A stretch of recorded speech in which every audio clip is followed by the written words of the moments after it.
Jin-Ho Park sat in the cramped control room of his submersible, the Sea Dragon, as it cut through the dark Pacific waters.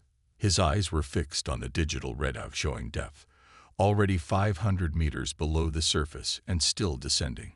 The small vessel creaked around him as pressure mounted, a sound he had grown accustomed to over his 4 years at the Oceanic Research Institute.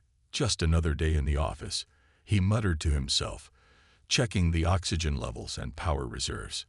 The mission had begun routinely enough, monitoring deep-sea currents and collecting water samples.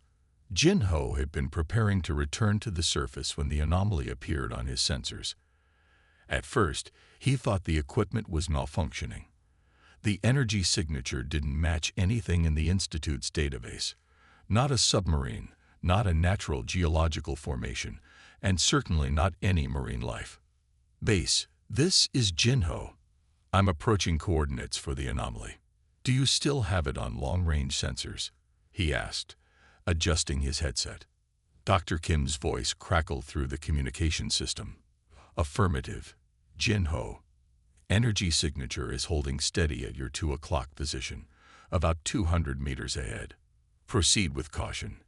Remember protocol. Observation only. Jin-Ho acknowledged the reminder but felt a surge of excitement. 4 years of cataloging fish species and measuring temperature gradients had made him hungry for something extraordinary.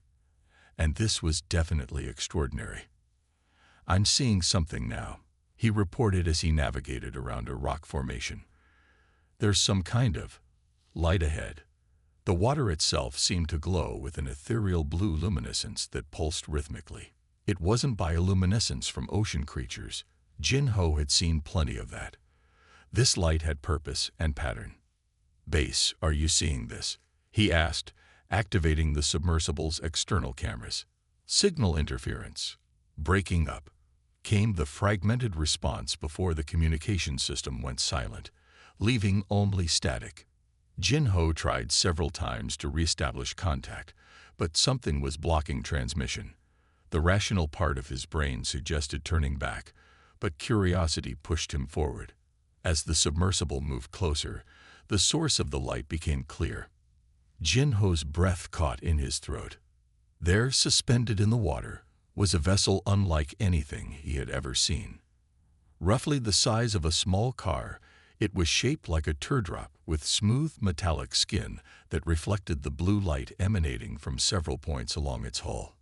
Impossible, Jin-Ho whispered. The craft was obviously sinking, releasing small bubbles from what appeared to be breaches in its outer shell. Whatever it was damaged and descending toward depths that would crush it completely. Jin-Ho maneuvered closer, hands steadied despite his racing heart.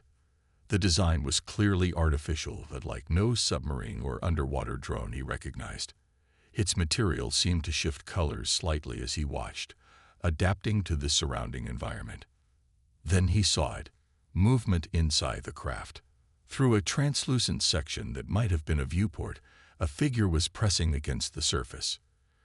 2 arms, a distinct head. The shape was disturbingly humanoid.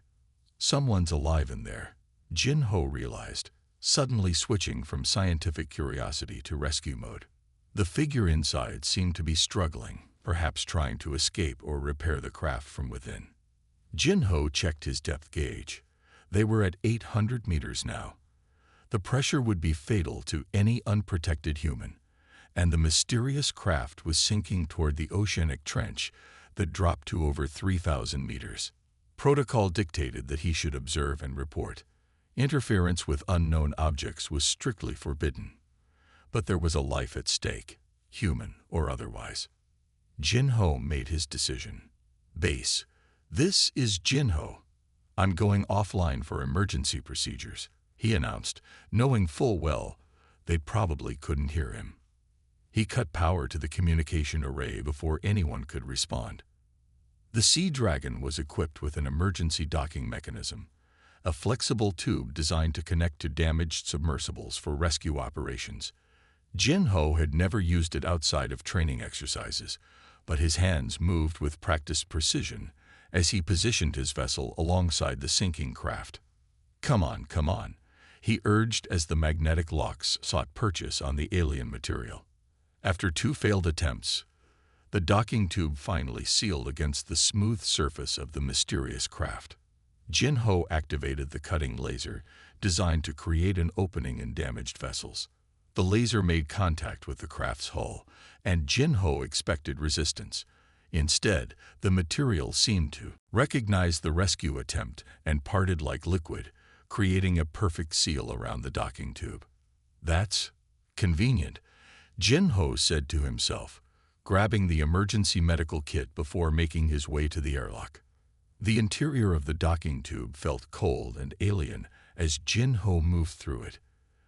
At the end, where the tube connected to the mysterious craft, a circular opening had formed. Taking a deep breath, Jin-Ho pushed through. The inside of the craft defied explanation. The walls seemed alive, pulsing with the same blue light he had observed from outside. The space was small but efficiently designed, with what appeared to be control interfaces that responded to the light's pulses. In the center of the craft lay the figure he had seen from outside. Jin-Ho approached cautiously, medical kit ready. The being was humanoid but clearly not human. Her skin, and Jin-Ho instinctively thought of the being as female, was a pale blue color that seemed to shimmer slightly. She was slender, with delicate features that appeared almost sculpted. Most strikingly, along her neck were what looked like gill structures, partially open but not moving. She wasn't breathing, at least not in any way Jin-Ho recognized. Her chest didn't rise and fall. Was she already dead? Jin-Ho knelt beside her, hesitating before checking for a pulse. Her skin felt cool and slightly slick under his fingers. He couldn't find a pulse point, but a faint vibration emanated from her body. The craft lurched suddenly, and Jin-Ho realized they were still sinking. Whatever powered this vessel was failing. He had to get her back to the Sea Dragon immediately. Carefully, Jin-Ho lifted the alien figure. She was surprisingly light, almost weightless in his arms. As he carried her through the docking tube, the craft behind them made a sound like a sigh, and the blue light dimmed significantly. Back in his submersible, Jin-Ho secured the alien to the small medical cot and sealed the airlock. The mysterious craft, now disconnected, continued its descent into the abyss, the light finally extinguishing as it disappeared from view. Jin-Ho set course for the surface, his mind racing with questions. What had he just done? Who, or what, had he rescued? How would he explain this to the Institute? One thing was certain, his life would never be the same again. Jin-Ho hadn't slept in nearly 20 hours, after bringing the alien back to his private research quarters. Thankfully separate from the main facility, he had spent the night monitoring her vital signs and researching xenobiology theories, though nothing in human science prepared him for this situation. He had placed her on his bed, covering her with a light blanket. The gill-like structures on her neck occasionally fluttered, which he took as a positive sign. A small device remained affixed to her throat, glowing with a soft purple light. Around dawn, Jin-Ho finally gave in to exhaustion, slumping into a chair beside the bed. He dozed fitfully, dreaming of deep-sea creatures with human eyes. "You saved me." The soft voice jolted Jin-Ho awake. He nearly fell from his chair as his eyes snapped open. The alien was sitting upright, her large iridescent eyes fixed directly on him. Those eyes were unlike any he had seen, with vertical pupils like a cat's, but surrounded by swirling patterns of silver and blue. "You're awake," Jin-Ho exclaimed, then caught himself, trying to appear calmer than he felt. "How do you feel?" The alien tilted her head slightly, studying him. Body functions, returning to normal parameters. She touched her throat where the small device was attached. Respiratory system adapting to atmospheric oxygen. Jin-Ho blinked in confusion. "You speak Korean?" he asked, astonished. "Universal translator," she explained, tapping the device at her throat. A slight smile formed on her blue lips. "Not perfect. Still learning." Your language has many complexities. Jin Ho moved closer, professional curiosity temporarily overcoming his shock. That's incredible technology. I've never seen anything like it. Standard issue for research missions to non-contact planets, she replied, her words becoming more fluid as she spoke. I'm Jin Ho Park, he said, realizing proper introductions were in order despite the extraordinary circumstances. I am He Newell, she replied. My designation translates closely to your language concept. Means sky in your tongue, yes. Jin Ho nodded, surprised at the coincidence. Yes, it does. It's actually a Korean name too. He Newell attempted to stand but swayed slightly. Jin Ho rushed forward to steady her, his hands gently gripping her shoulders. Her skin felt cool and smooth, almost like polished stone with a slight give to it. You should rest, he suggested, helping her back to the bed. Your body has been through a traumatic experience. My research vessel, malfunction, He Newell said, gesturing with elegant six-fingered hands. Navigation system failed during storm, could not maintain buoyancy control. As she spoke, Jin Ho noticed her speech patterns becoming more natural, her vocabulary expanding. The translator was learning, adapting to his language in real time. What were you researching? Jin Ho asked, pulling his chair closer. He Newell's expression brightened. I study oceanic microbiomes, comparing Earth's bacterial ecosystems with those of other water worlds. Other water worlds. Jin Ho repeated, his scientific mind racing with implications. There are others like Earth. Many, He Newell confirmed. Though Earth has unique biodiversity, remarkable variety in such small environment. Jin Ho struggled to process what he was hearing. And you've been studying our oceans. For how long? Not me personally, He Newell clarified. My people, the Meridians, have observed Earth's oceans for, she paused, seeming to calculate, approximately 800 of your years. I am junior scientist. This was my first solo research mission. Jin Ho sat back, stunned. 800 years. And we never knew. He Newell's gill structures fluttered in what might have been amusement. Humans look up to stars, not down to oceans. Easier to remain undetected underwater. She gestured to herself. My species evolved in oceanic environment. We adapted to deep pressure, low light, perfect for Earth-ocean research. Jin Ho tried to make sense of all this information. An advanced aquatic species had been studying Earth's oceans for centuries without human knowledge. It seemed impossible, yet the evidence sat before him. Your people must be looking for you, Jin Ho suggested. He Newell's expression changed to one of concern. Yes, standard protocol allows 72 hours before search team dispatches. She touched her throat device again.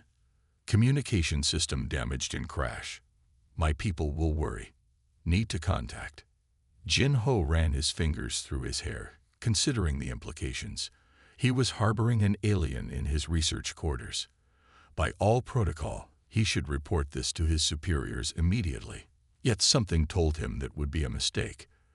The governments of Earth might not respond well to learning they had been observed for centuries by an advanced species. I'll help you, Jin Ho said, making his decision. But we need to be careful. If others find out about you. I understand, He Newell said solemnly. First contact protocols are strict. My presence here violates many regulations. Jin Ho moved to his computer terminal. What do you need to contact your people? He Newell stood again, steadier this time, and walked over to examine his equipment. Primitive, but workable. With modifications, could amplify signal to reach deep water relay station. She reached into a hidden pocket in her form-fitting garment and produced a small crystalline object. Data core. Contains necessary frequencies and encryption codes. That's amazing, Jin Ho said, examining the crystal. It seemed to contain swirling patterns of light within its structure, but I don't have any way to interface with this technology. I can adapt, He Newell assured him. Need basic tools, electrical components. Can modify your communication equipment to accept signal. Jin-Ho nodded, already making a mental list of what he might gather without arousing suspicion. I'll get what you need. As he turned to leave, Hae-Nul gently caught his arm. Her touch sent a strange tingling sensation through his skin. Jin-Ho Park, she said, her large eyes capturing his. Why did you save me? Your protocols surely forbid interference. Jin-Ho considered the question seriously. I saw someone in danger. I couldn't just watch and do nothing. Hae-Nul's expression softened. Among my people, a life debt is sacred. You have saved me, and I am bound to you by oldest laws of Meridian culture. That's not necessary, Jin-Ho said quickly. On Earth, we just call it human decency. Hae-Nul smiled, revealing teeth that seemed to shimmer like mother of pearl. Perhaps not so different. Our worlds. Jin-Ho returned her smile, feeling a connection that transcended their different origins. Whatever came next, he knew his life had changed forever, here in this small research station at the edge of the Pacific Ocean. Get some rest, he told her. I'll be back with supplies, and then we'll find a way to contact your people. It took Jin-Ho 3 days to gather all the components Hae-Nul needed without raising suspicion. He claimed to be working on personal research projects, which wasn't entirely untrue. His colleagues knew him as dedicated but private, rarely joining the social gatherings at the facility's common room. This should be the last piece, Jin-Ho said, placing a modified signal amplifier on the workbench. His quarters now resembled an electronics workshop more than living space. Wires connected his standard communication equipment to strange crystalline components Hae-Nul had salvaged from her crashed vessel. Hae-Nul's blue fingers moved with remarkable precision, connecting circuits that Jin-Ho could barely comprehend. Her species had evolved for underwater dexterity, giving her exceptional fine motor control. Your technology is simple but versatile, she commented, adjusting a frequency modulator. Easy to adapt. Jin-Ho watched in fascination. During their time together, he'd learned more about Hae-Nul and her people. The Meridians lived in vast underwater cities on their home planet, Mariala, a world with only small landmasses and expansive oceans. They had developed space travel centuries before humans had even conceived of electricity. How many worlds have your people visited? Jin-Ho asked as he handed her a soldering tool. 17 with intelligent life. Hae-Nul replied without looking up from her work. Hundreds more with basic ecosystems. Earth is special case. Remarkable biodiversity in both land and sea environments. Jin-Ho smiled. And how many of those worlds know about your visits? Hae-Nul's gill structures fluttered in what Jin-Ho had learned was amusement. Only 5 have official contact status. Others, like Earth, are classified as emerging intelligence. We observe but do not interfere. Until now, Jin-Ho said pointedly. Hae-Nul paused her work, looking up at him with her large iridescent eyes. Yes, this situation is unprecedented. The device they were building suddenly emitted a soft humming sound. Lights flickered across its surface as connections stabilized. It's working, Hae-Nul exclaimed, her normally calm demeanor giving way to excitement. She adjusted several controls and the humming deepened in pitch. Now we must align the frequency to reach the deep water relay station. Jin-Ho helped as best he could, following Hae-Nul's instructions. After several minutes of fine-tuning, the device projected a holographic display into the air above it. Strange symbols scrolled across the projection, incomprehensible to Jin-Ho, but clearly meaningful to Hae-Nul. Signal established, she announced with evident relief. Message sent to Meridian Central Command. They will respond soon. Jin-Ho sat down heavily on his bed, the reality of the situation finally hitting him. So what happens now? Will they come get you? Will anyone on Earth know about this? Hae-Nul joined him, sitting close enough that Jin-Ho could feel the subtle coolness that radiated from her skin. Standard protocol calls for discreet extraction. Small vessel, cloaked from your detection systems. And me. Will I be? Jin-Ho hesitated. Mind wiped or something. Like in science fiction movies. Hae-Newell's expression shifted to one of genuine surprise. No, such practices are barbaric. She touched his hand gently. But my superiors will want to speak with you. Your actions have created complicated situation. Before Jin-Ho could respond, the communication device chimed. Hae-Newell moved quickly to check it, her fingers dancing across the controls. A holographic display change, showing what appeared to be a message in Meridian language. They've received my signal, she translated. Extraction team dispatched. Arrival in approximately 6 hours. Jin-Ho nodded, feeling the strange mix of relief and disappointment. Part of him had hoped for more time with Hae-Newell, to learn about her world and people. The device chimed again, this time more insistently. Hae-Newell's expression shifted to surprise as she read the new message. What is it? Jin-Ho asked. Your action. Very popular on Wavecrest, Hae-Newell said, pointing to a section of the holographic display that showed rapidly changing numbers and symbols. Wavecrest. Jin-Ho repeated, confused. Like your. Hae-Newell paused, searching for the right word. Reddit? But Galactic. Jin-Ho blinked in disbelief. There's a Galactic social media platform, and my rescue is on it. Hae-Newell nodded, her gill structures fluttering rapidly in what Jin-Ho had come to recognize as excitement. Information travels quickly. My emergency beacon transmitted basic data before failure. Your rescue was recorded. Someone at monitoring station must have shared story. The display showed the number continuing to rise. Hae-Newell explained that it represented something like upvotes, signs of approval from other species across the galaxy. You're famous, she said simply. First human to knowingly save Meridian life, breaking non-interference protocols for compassionate reason. Many species find this admirable. Jin-Ho ran his fingers through his hair, struggling to process this information. So aliens across the galaxy are discussing me. That's overwhelming. As they continued monitoring the messages, Jin-Ho and Hae-Newell worked side by side to prepare for the arrival of the extraction team. Jin-Ho found himself increasingly aware of Hae-Newell's movements, the grace with which she operated even in an environment not designed for her species. Her intelligence and curiosity about his world drew him in, creating a connection that transcended their different origins.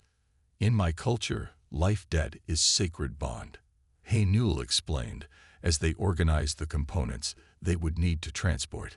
I owe you my existence. Jin-Ho looked up from packing a bag with Hae-Newell's few possessions. I told you before, that's not necessary. I just did what anyone would do. Hae-Newell moved closer to him, her large eyes capturing his gaze. Not true. Many would observe protocol. You chose life over rules.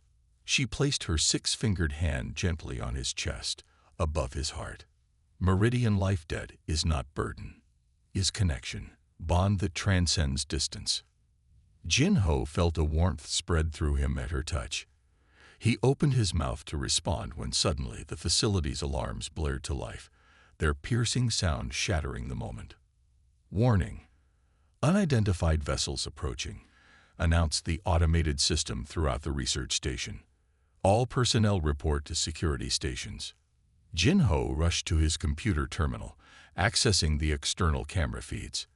3 black helicopters were approaching the research platform from the east, their markings clearly military. Your people? Jin-Ho asked hopefully, turning to Hae-Newell. Are they arriving early? Hae-Newell checked the communication device, her normally blue complexion lightening to an almost pale lavender. What Jin-Ho had learned was their equivalent of going pale with concern. No, she said, her voice tight with worry. Meridian extraction team still hours away. They travel underwater, not by air. She looked up at Jin-Ho, fear evident in her eyes. That is your government. Jin-Ho felt his stomach drop.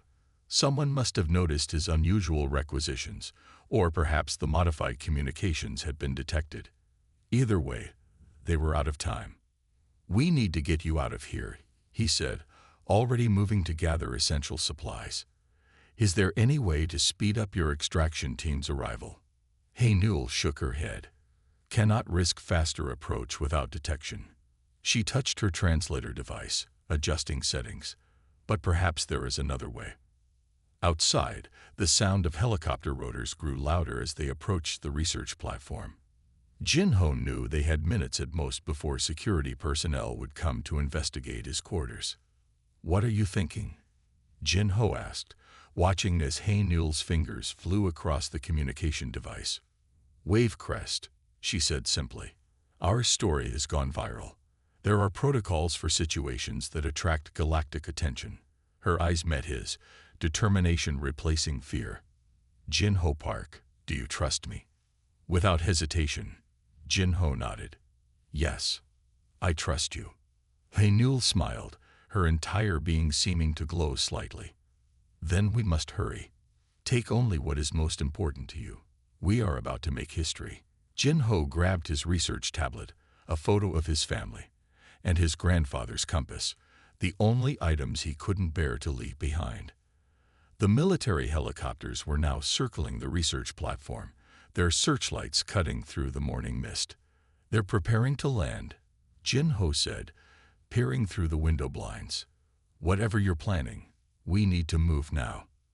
Haynul finished her rapid communication and stood up straight, her gill structures pulsing with increased respiration, a sign of stress Jin-Ho had come to recognize.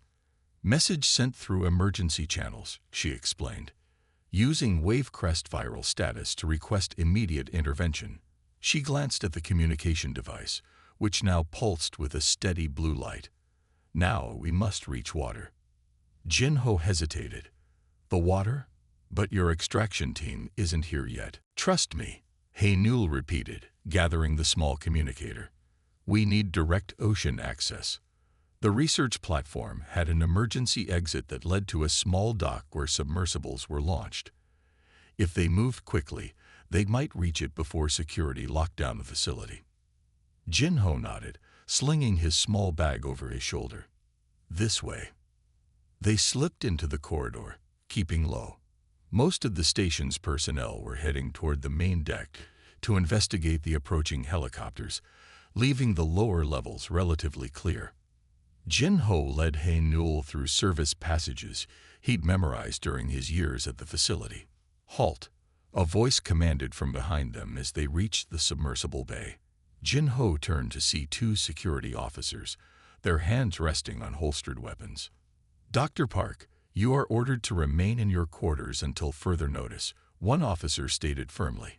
His eyes widened when he noticed Haynul. "What is that? Who is with you?" Haynul stepped forward, her translator device glowing as she spoke. "I am Haynul of the Meridian Deep Survey Team. This human is under my protection." The officers reached for their weapons, but before they could draw them, the entire facility shuddered. A low, resonant hum filled the air, and the lights flickered. "What's happening?" one officer shouted, looking around in confusion. Jin-Ho felt it before he saw anything. A change in pressure, as if the air itself was being compressed. The water in the submersible bay began to churn, forming a perfect circle of disturbed surface about 20 meters in diameter. "They're here," Haynul said with evident relief. From the churning waters, a vessel emerged. But emerged wasn't quite the right word. It didn't break the surface so much as phase through it, rising without displacing water, defying physics as Jin-Ho understood them.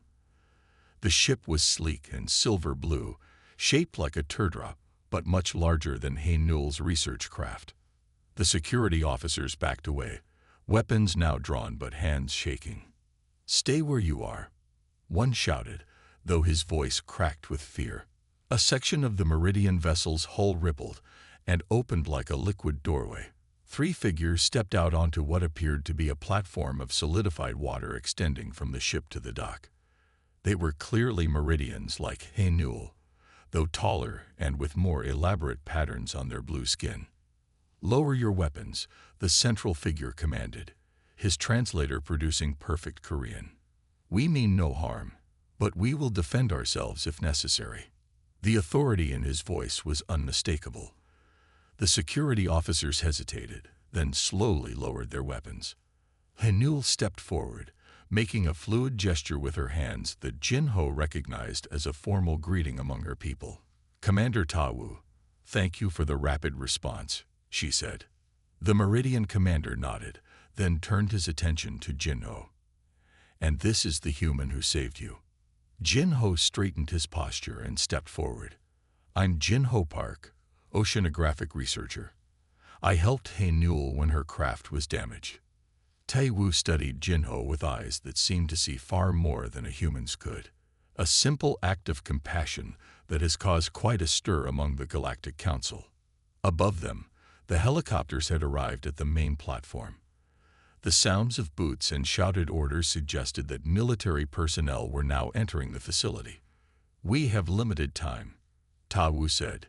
"Jin-Ho Park, will you come with us voluntarily? Your safety cannot be guaranteed if you remain." Jin-Ho glanced at Hanul, who nodded encouragingly. "What about my colleagues? The research station?" "They will not be harmed," Ta-Wu assured him. "But your government agencies will want to debrief you extensively, perhaps permanently." Jin-Ho understood the implication. Once the military realized what he had discovered, he would likely disappear into some classified facility, never to emerge. "I'll come with you," Jin-Ho decided. Tai-Wu gestured for them to board the vessel quickly. As they walked across the strange water-solid platform, Jin-Ho felt a tingling sensation throughout his body. Once aboard, the entrance sealed seamlessly behind them. The interior of the Meridian ship was far more spacious than Hanul's research craft, with curved walls that glowed with soft blue light and areas that seemed designed specifically for water immersion. Tai-Wu led them to what appeared to be a command center. Through a large transparent section, Jin-Ho could see the research facility, and the helicopters now landed on its upper deck. "We must depart immediately," Ta-Wu said, making a gesture toward what Jin-Ho assumed were control interfaces. "Once submerged, we will be undetectable to your military technology." "Wait," Jin-Ho said suddenly. "What happens now? To me? To Earth? This is first contact, isn't it?" Tai-Wu turned to face Jin-Ho fully. His more advanced translator captured nuances of expression that Hanul's simpler device couldn't. "Humans are classified as an emerging intelligence, a species worthy of observation, but not yet ready for full galactic integration," he explained. "This has been our protocol for centuries regarding Earth." Jin-Ho processed this information. "So we're like a protected wildlife reserve." Tai-Wu's gill structures fluttered in what might have been amusement, a crude but not inaccurate analogy. "Until now," he continued, gesturing toward Hanul. "Your rescue of Hanul has changed things. The story has received unprecedented attention on Wavecrest. Over 7 billion upvotes from across the galaxy, a record. The Galactic Council cannot ignore such public interest." The ship began to move, sliding beneath the water's surface without the slightest turbulence. Jin-Ho watched as his research station, the only home he'd known for 4 years, disappeared from view. "What does that mean for me?" Jin-Ho asked. Hanul moved to stand beside him, her hand finding his in a gesture of reassurance. "It means," Ta-Wu said, "that the Meridian Council is offering you a position as cultural ambassador, the first human to officially represent Earth beyond your solar system." Jin-Ho felt the weight of those words. "But I'm just an oceanographer. I'm not qualified to represent all of humanity." "You represented humanity perfectly when you chose to save a life rather than follow protocol," Ta-Wu replied. "That compassion is what the galaxy needs to see from Earth." The ship's sensors suddenly alerted them to multiple vessels on the surface, submarines deploying from nearby military ships. "Your government appears quite determined," Ta-Wu observed. A new alert sounded, this one apparently more urgent. Tai-Wu checked the display, and his expression changed to one of concern. What is it? Haenul asked. Earth authorities have deployed depth charges, Ta-Wu replied. They are attempting to force us to surface. Jin-Ho stepped forward. Let me speak to them. I can explain. Ta-Wu considered this request, then nodded. Perhaps it is time. The council's decision was made moments ago. He touched a control surface. We will surface and establish communication. The Meridian vessel rose smoothly toward the surface. When it broke the waterline, they could see they were surrounded by naval vessels, their weapons trained on the alien ship. Open communication channels, Ta-Wu ordered. A holographic display appeared, showing the bridge of what appeared to be the lead military vessel. A stern-faced naval commander stared back at them, his expression a mixture of shock and determination. This is Commander Lee of the Korean Navy. You are ordered to surrender and prepare to be boarded. Jin-Ho stepped into view of the communication system. Commander Lee, I'm Dr. Jin-Ho Park from the Pacific Research Station. I'm here voluntarily and in no danger. The commander's eyes widened in recognition. Dr. Park, you are to return to the research station immediately. That's an order. Jin-Ho took a deep breath. This was the moment that would change everything, not just for him, but potentially for all of humanity. Commander, Jin-Ho said with newfound authority, I stand between two worlds now. I have been appointed as Earth's first cultural ambassador to the Galactic Council. These beings mean us no harm. They've been studying our oceans peacefully for centuries. As the commander processed this information, Jin-Ho looked at Haenul, drawing strength from her presence. Whatever came next, he was ready to bridge the gap between his world and hers. 6 months had passed since the day Jin-Ho Park's life changed forever. 6 months of incredible discoveries, diplomatic negotiations, and learning a lifetime's worth of information about the galaxy and its many inhabitants. Jin-Ho stood alone on the observation deck of the Meridian vessel Tidebreaker, his hands resting on the railing as he watched Earth grow smaller in the distance. The blue-green planet that had been his only home now looked like a marble against the blackness of space. The Tidebreaker was the most advanced ship in the Meridian fleet, assigned specifically for this historic mission. Its hull was composed of a living metal that adjusted to environmental conditions automatically. The interior spaces shifted between aquatic and air-filled environments to accommodate both Meridian crew members and their single human passenger. Jin-Ho wore a custom-designed suit that allowed him to breathe normally even in the ship's water-filled sections. It had taken him weeks to get used to the sensation of moving through water as easily as air, but now it felt almost natural. First time it's difficult to see it grow small, a voice said from behind him. Jin-Ho turned to see Haenul approaching. Her Korean had improved dramatically over their months together. She no longer relied on her translator device for basic conversation, though she still wore it for complex discussions. I didn't expect to feel this way, Jin-Ho admitted. After everything that's happened, I thought leaving would be easier. The events following their first encounter with the Korean Navy had unfolded at a dizzying pace. Initial fear and military posturing had given way to cautious diplomacy. Jin-Ho had found himself at the center of it all, explaining Meridian culture to Earth's leaders while simultaneously teaching Haenul and Ta-Wu about human customs and concerns. His rescue of Haenul had indeed become the most upvoted story in Wavecrest history, garnering attention from thousands of spacefaring species. The viral nature of the event had forced the Galactic Council to accelerate their timetable for Earth's integration. Still thinking about home? Haenul asked, joining him by the viewport. Jin-Ho shook his head, thinking about how one small decision can change everything. If I had followed protocol that day and just observed your craft sinking. But you did not, Haenul said simply. She stood close enough that Jin-Ho could feel the pleasant coolness that radiated from her blue skin. You chose compassion. Jin-Ho had replayed that moment countless times in his mind.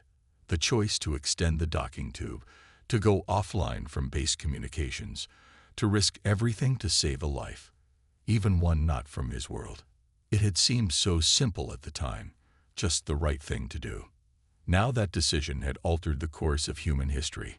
Earth's governments had finally been forced to work together, united by the knowledge that they were not alone in the universe. The United Earth Diplomatic Coalition had formed, with representatives from every nation, and they had chosen Jinho as humanity's first official ambassador to the stars. The council session begins in 3 hours.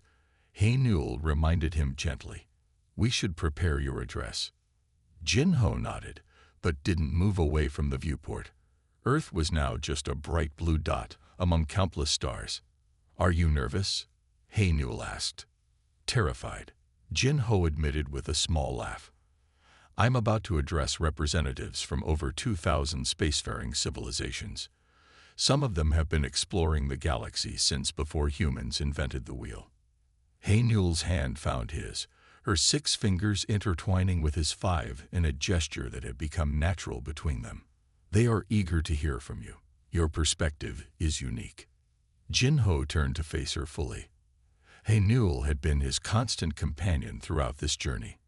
She had taught him about Meridian culture, helped him understand galactic protocols, and stood by him when Earth's authorities had initially wanted to treat the whole situation as a national security threat rather than an opportunity. Life debt evolved to something more, she said simply, her large iridescent eyes meeting his. Jinho smiled, feeling the truth of her words. What had begun as a cultural obligation, her life debt to him for the rescue, had transformed into something neither of them had anticipated. The Meridian elders called it current sharing, a rare bond between beings who complemented each other like ocean currents meeting to create something greater than either alone. Their relationship had raised eyebrows among both humans and Meridians, but had quickly become a symbol of what was possible. Differences in biology and culture could be bridges rather than barriers. I finished our research proposal, Jinho said, changing the subject slightly. Joint project combining human intuition with Meridian technology could revolutionize oceanic preservation on Earth. Newell's gill structures fluttered with excitement. The Council will approve. Already 17 species have expressed interest in contributing. The project was Jinho's passion, using advanced Meridian environmental techniques to heal Earth's damaged oceans while preserving human fishing communities. It was practical diplomacy, showing both worlds the benefits of cooperation. Ambassador Park, a voice announced over the ship's communication system. The preparation chamber is ready for you. Jinho took a deep breath. I should go. The protocol officers want to review the ceremonial greetings one more time. Newell squeezed his hand gently before releasing it. You will represent your people well. Jinho started toward the door, then paused. Will you help me practice my speech again? Of course, Newell said, following him from the observation deck. They walked together through the ship's main corridor, passing Meridian crew members who acknowledged them with respectful hand gestures. Jinho returned the greetings, now familiar with the subtle differences that indicated rank and department. In his quarters, a unique space designed to accommodate both air-breathing and water-breathing visitors, Jinho retrieved his speech tablet. The device had been modified with Meridian technology to project his words in multiple languages simultaneously. From the beginning, he asked. Newell nodded, settling onto a specially designed seating platform. Jinho cleared his throat and began. Distinguished representatives of the Galactic Council, I stand before you not as an explorer who sought the stars, but as one who simply reached out a hand to save a life. As he practiced the words he would soon deliver to the assembled representatives of 2,000 civilizations, Jinho reflected on how a simple act of compassion had forever altered humanity's course among the stars. His decision that day beneath the Pacific Ocean had opened doors no one on Earth had imagined existed. Tomorrow, humanity would take its first official step into a vast community of worlds. And it had all begun with one person choosing to help another, regardless of where they came from. When Jinho finished his speech, Newell's eyes sparkled with emotion. They will remember these words for generations, she said. Jinho smiled, no longer the uncertain oceanographer, but a man ready to bridge worlds. Let's hope they remember the action that inspired them. Outside the viewport, countless stars beckoned, each potentially home to civilizations waiting to share their knowledge. And Earth, though now just a distant point of light, would never be the same again.